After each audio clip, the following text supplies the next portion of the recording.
Jesús ni se preocupó por explicarle nada a Pilato, le dijo, tú lo dices. Y Pilato se calentó, perdón por la expresión, pero se calentó y dijo, bueno, ¿qué no sabes? ¿Que yo tengo autoridad para liberarte o para matarte? Y Jesús le dice, ninguna autoridad tendría si no te fuera dado desde arriba.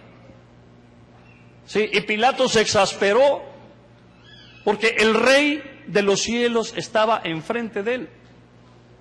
Y cuando Pilato quiso liberarlo, la presión política de los judíos lo pusieron contra la pared y dijeron, si lo liberas te haces enemigo de César. Y Pilato tuvo que matar al rey. Estaba colgado en la cruz un viernes por la tarde. Dos ladrones, uno a un lado y otro al otro lado. Y uno de los ladrones está burlando, Jesús, sálvate y sálvanos. Pues no que el Salvador. Y el otro ladrón se molesta y le dice, cállate. Tú y yo estamos aquí por nuestros delitos, pero este no ha hecho nada. Este no ha hecho nada.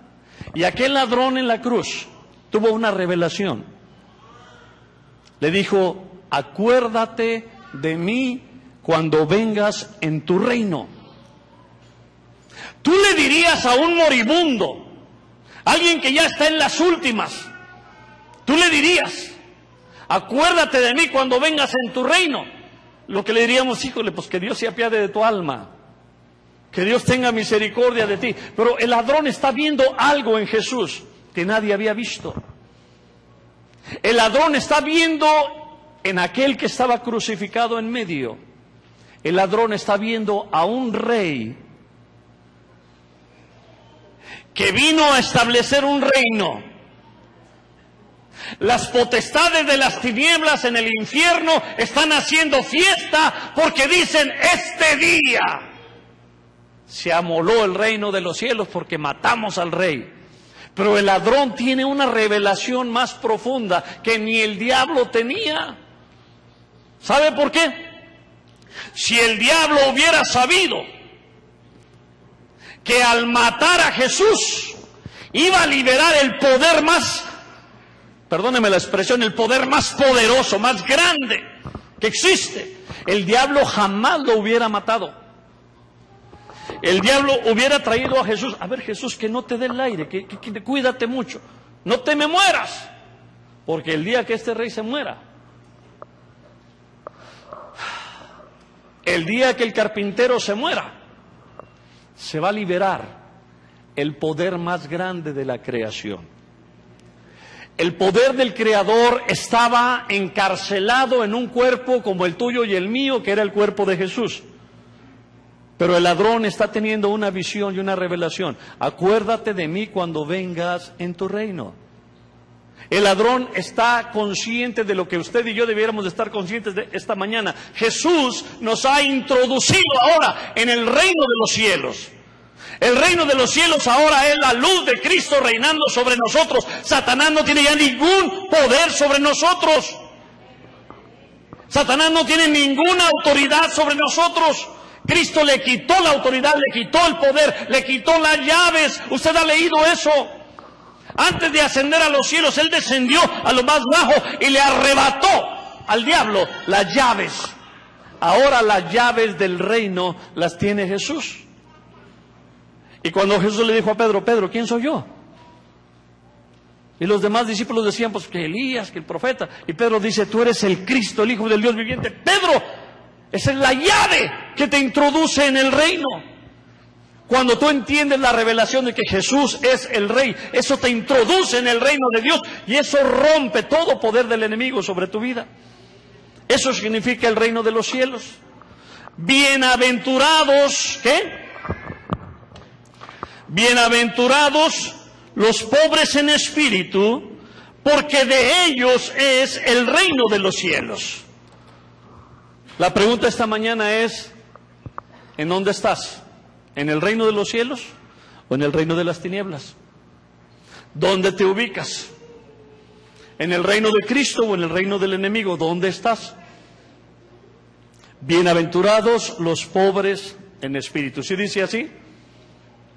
Que Dios nos ayude a a mantener en nuestro espíritu siempre una actitud de dependencia. Señor, yo te necesito.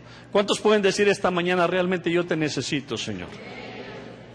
¿Cuántos ya llegamos al punto de decir, no puedo confiar en mí mismo, necesito confiar en ti, Señor? No puedo depender de mí mismo, necesito depender de ti, Señor. He tratado de controlar mi vida, pero he hecho un descontrol. He tratado de mantener el control en mi vida y mi vida es un desgarriate, pero Señor, yo te rindo el control. Y en ese momento tú entras en el reino. Cuando reconoces en tu espíritu, Señor, yo te necesito. Bienaventurados los pobres en espíritu, porque de ellos es el reino de los cielos. Dígale al hermano ahí a su lado, bienvenido al reino. Y alguien te puede ver, oye, pero así no se viste un rey. Ah, no te preocupes.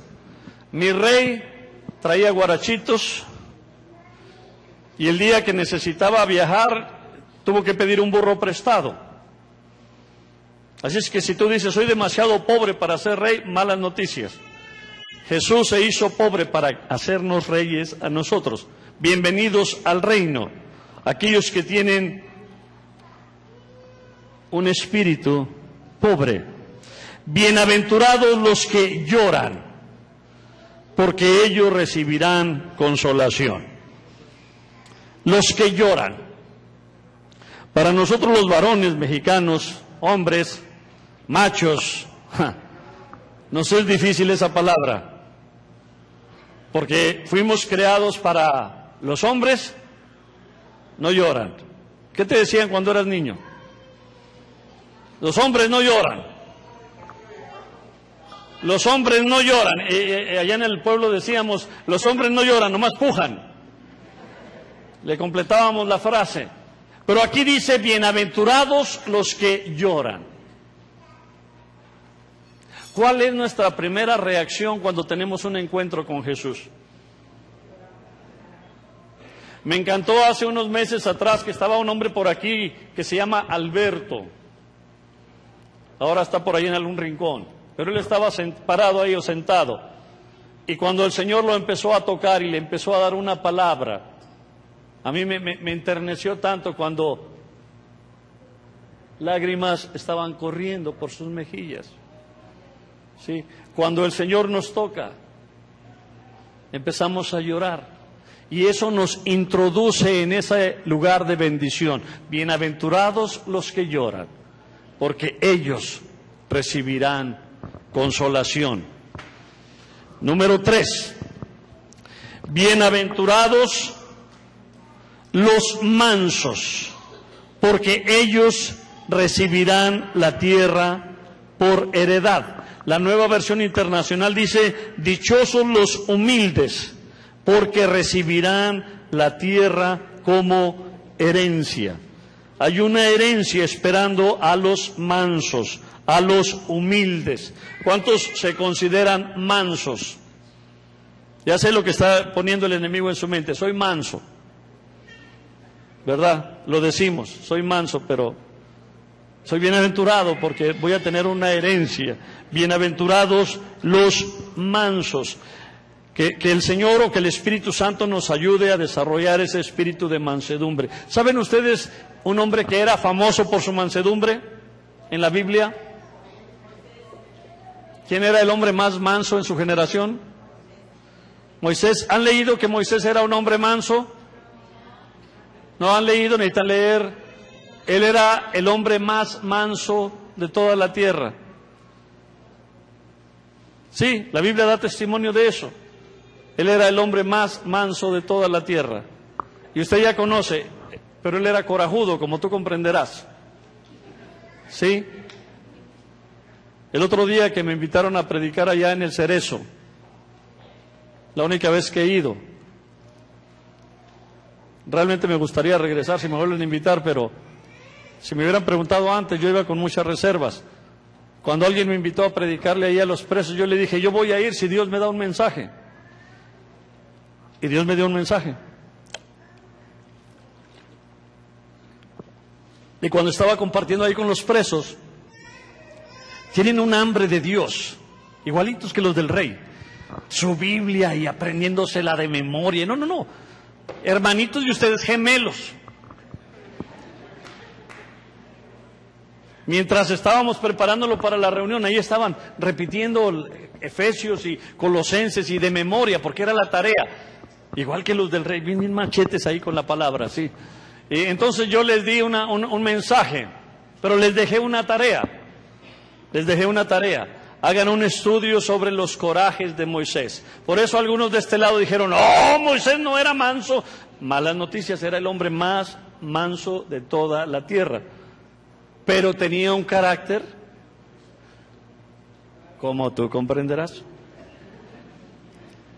Tenemos 3 corajes de Moisés registrados en la Biblia. 3. Hizo muchos más, pero esos 3 lo registraron.